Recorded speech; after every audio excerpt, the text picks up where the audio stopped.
Princess Connect Redive, or simply Priconne for short, is a game from Cygames, the same company that runs Granblue Fantasy. And it's a very common practice, not only for Cygames, but for pretty much the entire gacha game sphere, for companies to try and get money with the smallest amount of effort possible. And what easier way to do that than to re-release characters you already released, but in a different game. Hi, I'm Ducky, and today I want to talk about Priconne characters, and which ones I think would be great additions to the Granblue Fantasy universe. Getting mad at Crunchyroll games after the intro.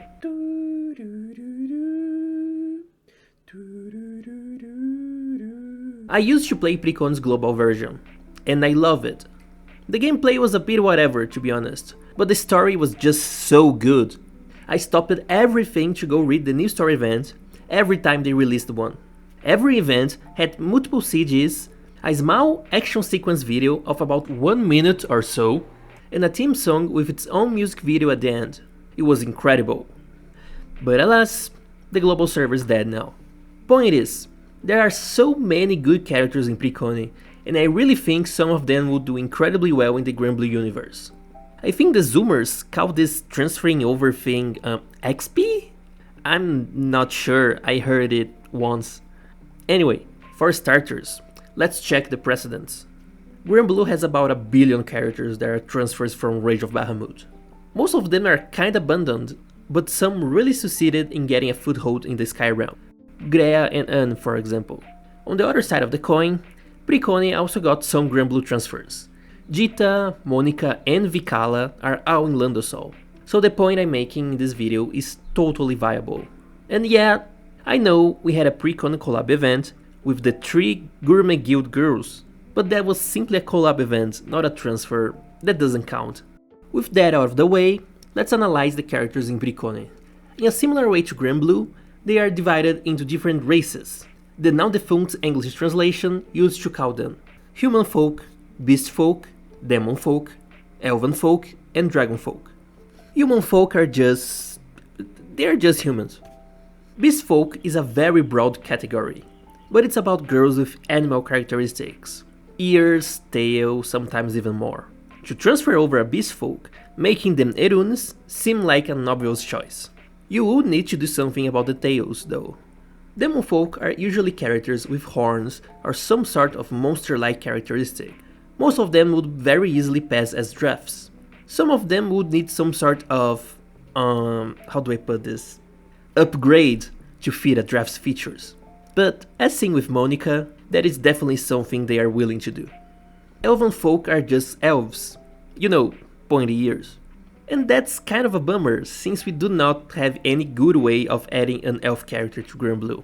There are like 4 elven characters in Granblue, and they are all collab units. So if you really wanted an elf character, you'd either need to unpointy their ears and make them human, which kinda defeats the purpose, right? Or, I don't know, do some mental gymnastics to try and fit them as a Crystalia. Crystalia has pointy ears.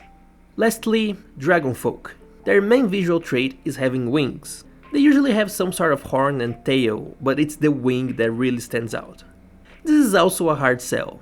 You do have characters like Altair, who dons a wing-like cape, but other than that, the character would need to be an angel or a primal, or a dragon newt, and that's a rough line to cross in my opinion. Now that we know the basics, let's go to the actual listing. Ilia is my first pick, and this is actually a really easy choice. Ilia is a demon folk, and that is the case because she's actually a vampire, and her main gimmick is the fact that she switches forms between a kid and an adult, depending on how much power she has access to at the moment. She's a really popular character because of her visuals and her incredible voice work by Sakura Tanji. Personality-wise, she's a prideful and eloquent noble, and wishes for world conquest. Adding her to Granblue as an actual vampire would be really good for the vampire's plotline, in my opinion. That story has been kinda stagnant for a while, and their overlap with the foxes did not help. Throwing Ilia, a hardcore old-school type of vampire, into the mix could very well shake things up in Medvesia. And the fact that Ilia is actually a really reasonable person means that the conflict could be solved in a way that would not destroy all the past diplomatic developments. She would also sell really well, I think. For the second pick, I would have to go with Kasumi. She's a beast folk, and her tail is so small that removing it to turn her into an Erun would not affect her overall design at all.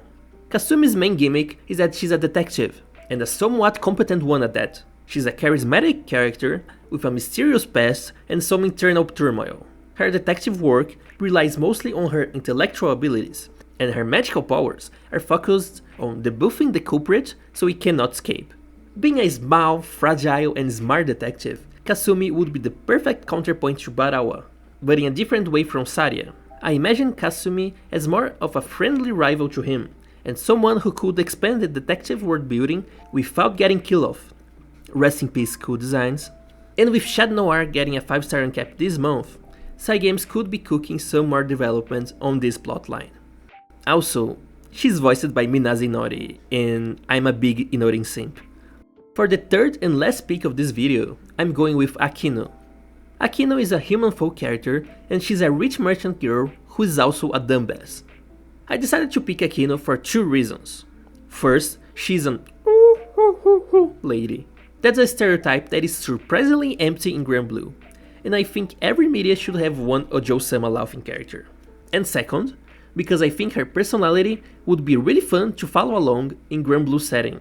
You see, Akino is a merchant, one that really focuses on trying to get the business going, and that thinks everything can be solved with money. I think it would be really cool to explore the mercantile side of the skies. We got a bit of that in the Seattle's Mascots event, but it could definitely be expanded. Angre is also supposed to be a merchant, right? Carteira could also use some screen time. Each and every one of these characters have a different approach to the market, and Akino would be a good fit as an apprentice, for example. She already has an airship in Priconne, so transferring her over would be easy. Also, I bet her interactions with Cendrillon would be hilarious. And that's it for this video, thank you all for watching. Are you also a Priconne widow like me, or you never interacted with that game before? Let me know in the comments which characters would you like to see being transferred to Granblue. There's so many that picking only 3 was actually hard. Anyway, this was Ducky, and I'll see you all later.